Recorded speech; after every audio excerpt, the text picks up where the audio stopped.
আপনি কি জানেন কারেন্ট নাই জেনেও ফোনে চার্জ দেওয়াকে বলে সরলতা। কারেন্ট আসার পর ফোনে চার্জ হচ্ছে মনে করা হলো বিশ্বাস। 3 ঘন্টা পর এসে দেখলাম ভুলে সুইচ দেইনি। এটা হলো বোকামি। যা হয়েছে বাদ দিয়ে আবার সুইচ দেওয়াকে বলে ক্ষমা। সুইচ দেওয়ার সাথে সাথেই আবার কারেন্ট যাওয়াকে বলে মন ভাঙা। কারেন্ট আবার আসতে দেরি হবে ভেবে ফোন সাথে নিয়ে বাইরে যাওয়া হলো কনফিডেন্ট।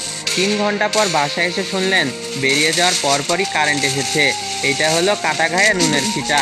আবার তাড়াঘড়ি করে চার্জে লাগানোর সাথেই কারেন্ট যাওয়াকে বলে ছ্যাঁকা।